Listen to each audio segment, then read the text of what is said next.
All right, how's it going, everybody? Brandon McCaskill here with Momentum Canada. If you're new to the channel, I encourage you to subscribe and hit that notification bell so that you're notified every time I go live or I upload a new video. All right, so let's get right into today's video. We're talking about CUPE, and this is the Canadian Union of Public Employees. So there's been a bit of banter between the Ford government, the Doug Ford government in Ontario, and Justin Trudeau. So I'm going to play Justin Trudeau's response. His response video here during a press conference, and then we'll do some commentary. Would you consider referring the use of the notwithstanding clause to the Supreme Court to get a better clarity on how it should be used?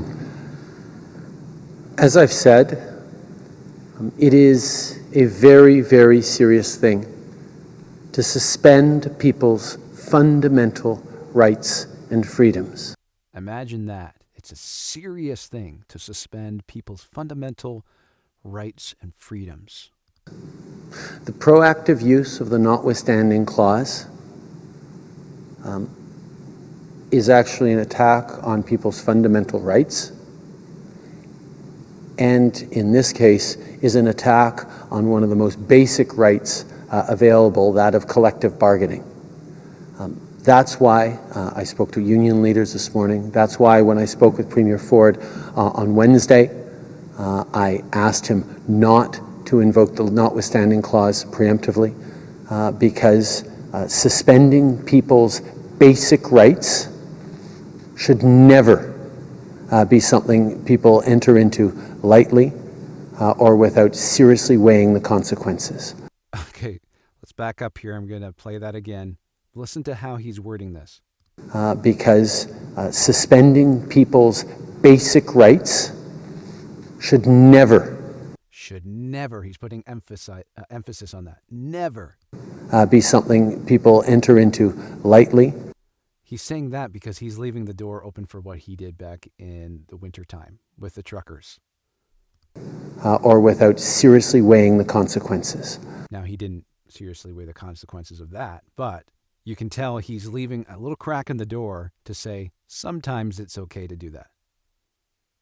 And I think there are a lot of people, a lot of parents like me who have kids in Ontario schools that are concerned about the job action and about the strikes.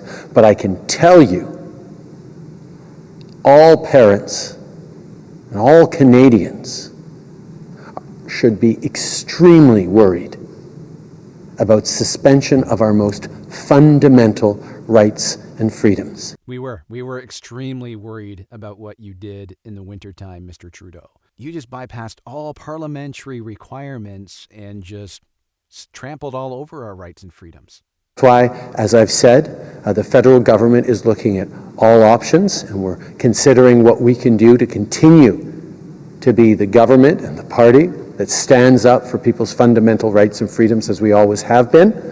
But it's also a moment for ordinary Canadians to stand up and say no to suspension of the Charter of Rights and Freedoms, to suspension of their most fundamental rights. Bullcrap.